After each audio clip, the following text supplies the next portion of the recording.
Grandma and Grandpa shouldn't come to the housewarming because you are of a different status than us." We were dumbfounded and speechless at Emily's lofty declaration, looking down on us. Even though Kevin wasn't there, Emily had no qualms about making such a statement, which finally pushed me over the edge. I had kept quiet for Kevin's sake, but I could no longer tolerate such behavior. Michael seemed to feel the same way, as we exchanged glances and nodded before saying to Emily, "Understood." Emily smiled with satisfaction and returned to Kevin. "My name is Alice. I am 73 years old. My husband Michael and I have a son named Kevin." Kevin has always been quiet and not very assertive, but after he graduated from high school and entered college, he began to express himself more. Kevin graduated from college and found a job. A while after that, he came home and introduced us to someone he was dating with the intention of marrying. The person Kevin brought home was a quiet woman. She was nervous and didn't speak much during the introduction, but when it came to discussing marriage with Kevin, her serious gaze convinced Michael and me to give our blessing. Seeing Kevin and his wife at their wedding made me cry tears of joy. 3 years after their marriage, Kevin and his wife were returning home for the first time during New Year's, and I was excited. Right after their marriage, I had thought they would prefer to spend time alone, so I suggested they relax instead of coming home, and they did. With this in mind, I was looking forward to finally spending time with Emily. When Kevin and Emily arrived, I greeted them with a smile. Emily, initially shy, gradually relaxed and began to feel at home in the living room. She even seemed to get along well with Michael, which secretly reassured me. As it got darker, I decided to start preparing dinner, and Emily offered to help. Feeling happy about this positive development, I was thinking about what to ask her to do when I heard an unfamiliar voice. "It's freezing. This house is way too cold." There should only have been Emily and me in the kitchen, but the low, rough voice was so different from the Emily I knew. Turning around, I saw Emily with an angry expression, rubbing her hands together. When our eyes met, she didn't bother to hide her displeasure and spoke in that same harsh tone. "I hate old houses like this. I didn't want to come, but Kevin insisted. And now it's so cold I can't stand it." I was stunned, unable to move, my mouth open in shock at Emily's words.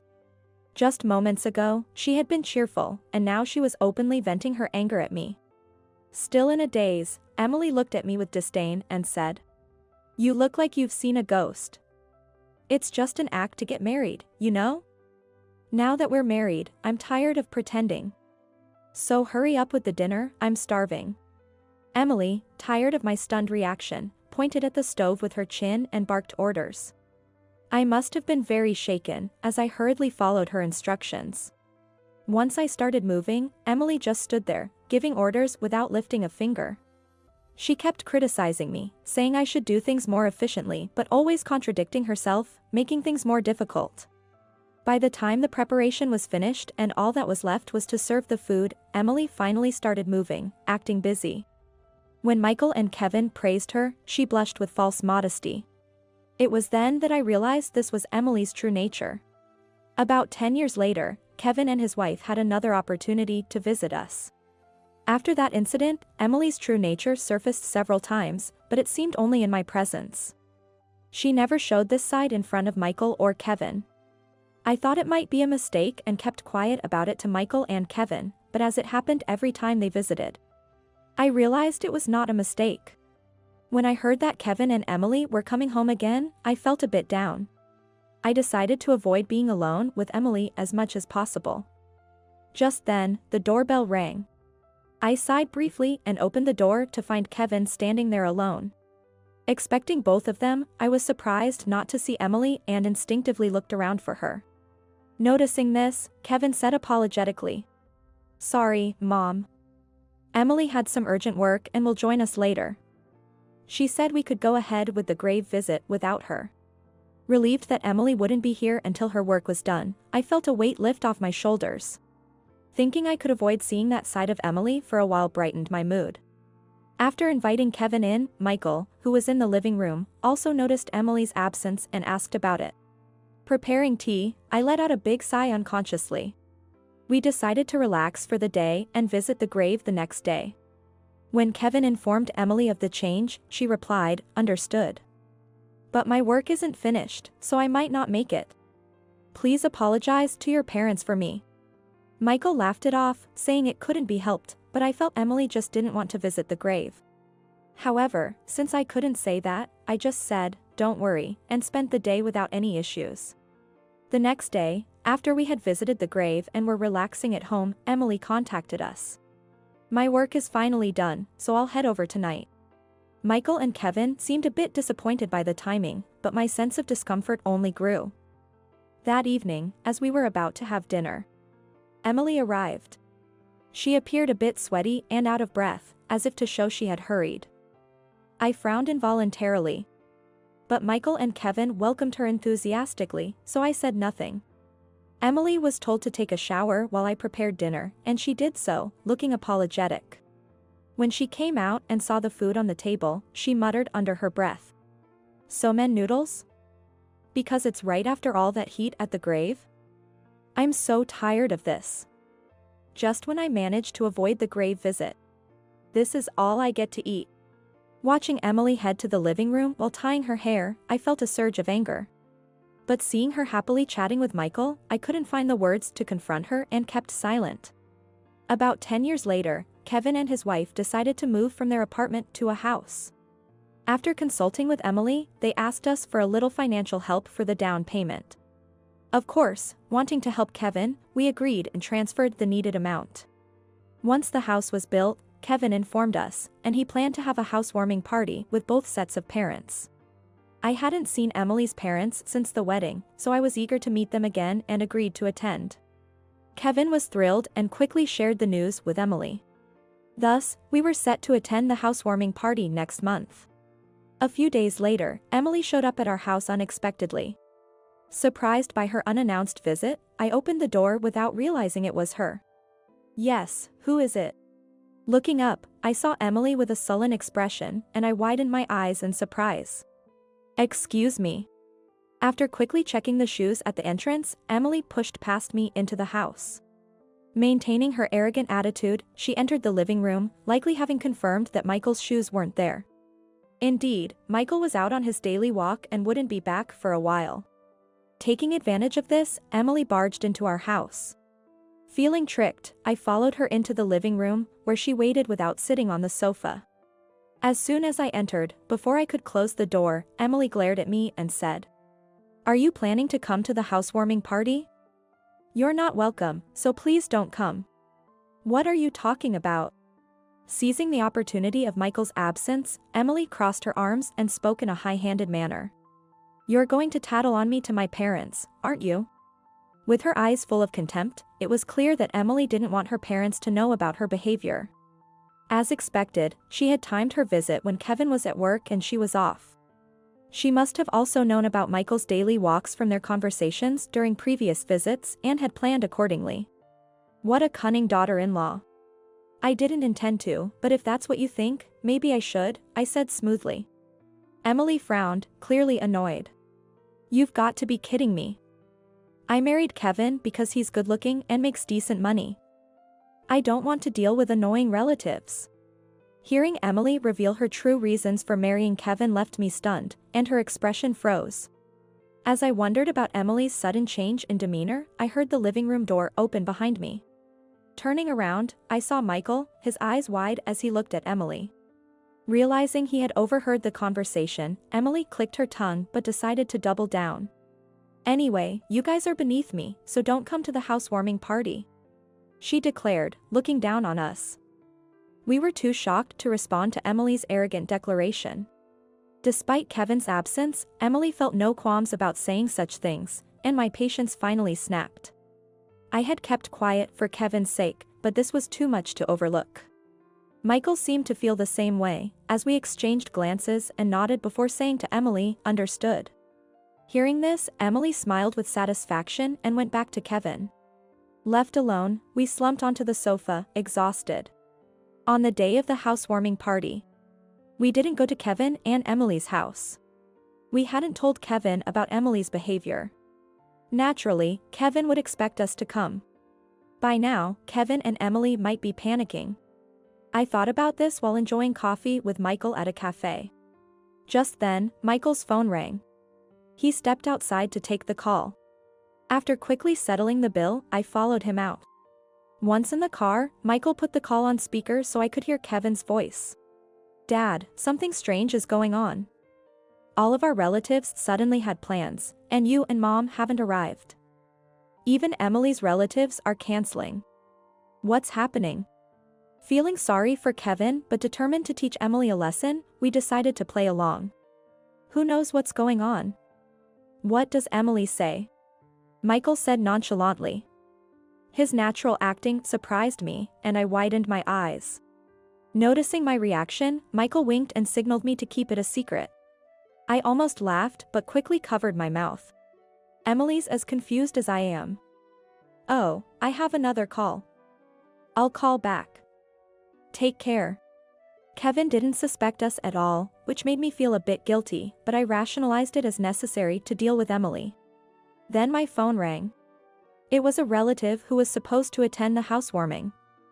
Feeling a bit apologetic, I chatted with them for a while.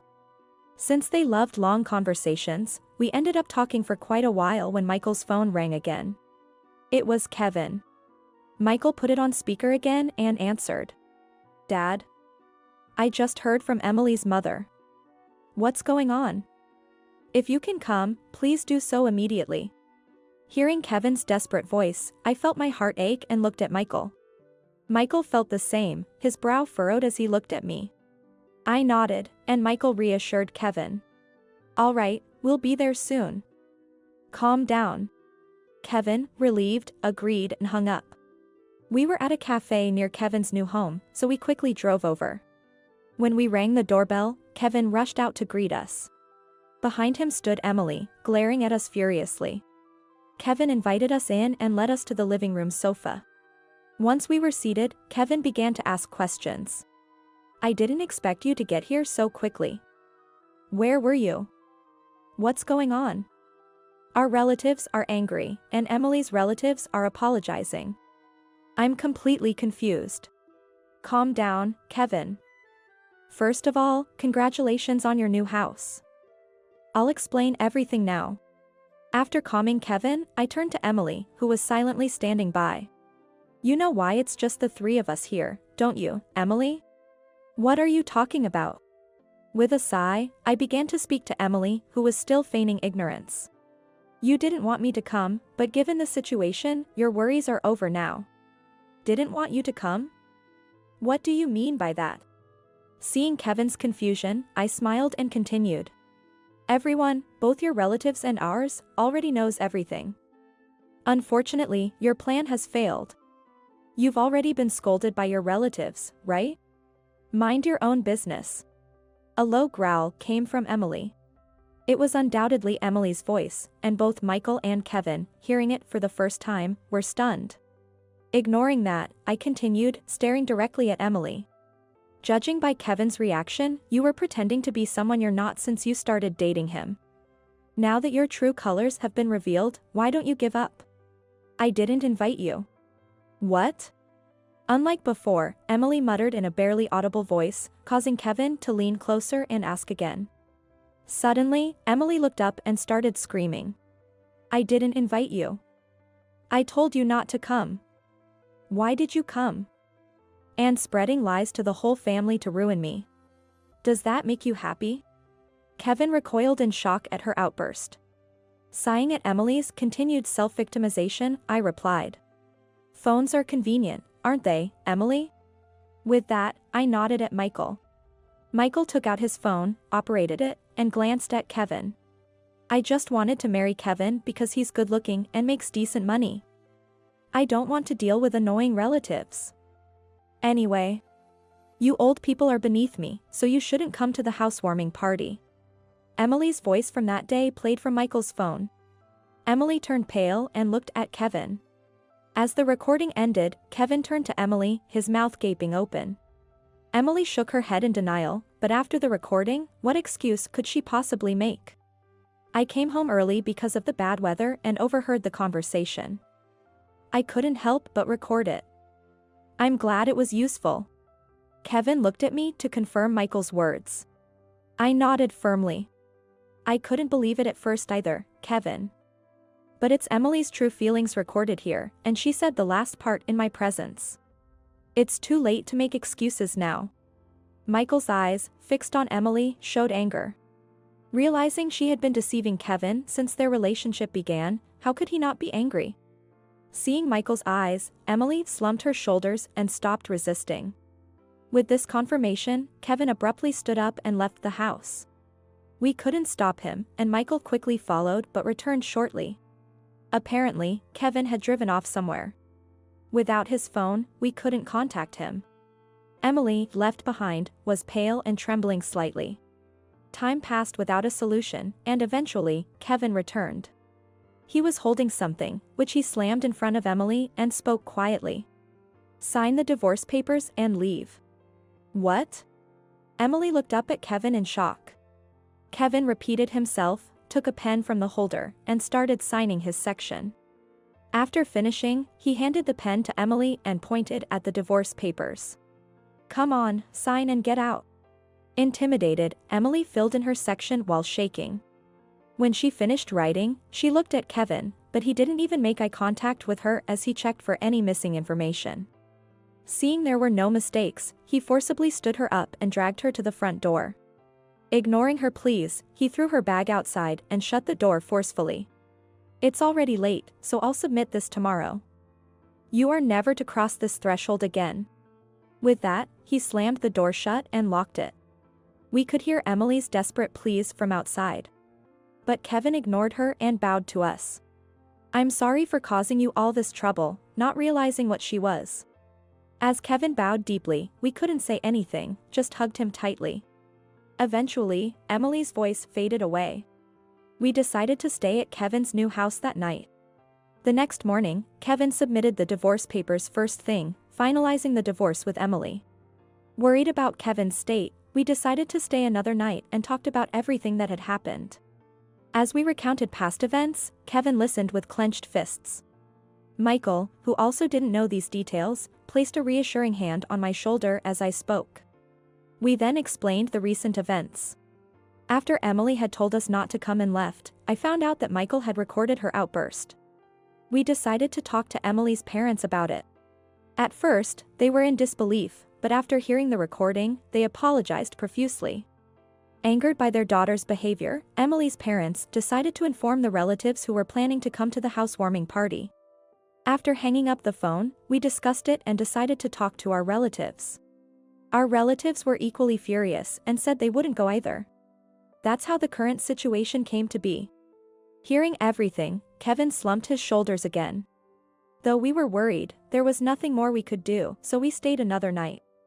The next day, Kevin came to the living room looking more at ease and shared what had happened. Apparently, he had contacted his former in-laws, and Emily was now back at her parents' house but had been disowned and kicked out. They planned to bring compensation money and hold Emily responsible for the debt as their former daughter-in-law. Kevin seemed somewhat appeased, though not fully satisfied, and was calmer than expected. After returning home, we immediately started packing up. We decided to sell our old house, which had grown quite aged. The new house was being remodeled to accommodate us for cohabitation. Since Kevin worked during the day, the renovations would take place then. Even though it was costly to renovate a newly built house, we decided to help financially since we had some extra money. While waiting for the renovations to finish, we are joyfully packing up our old house.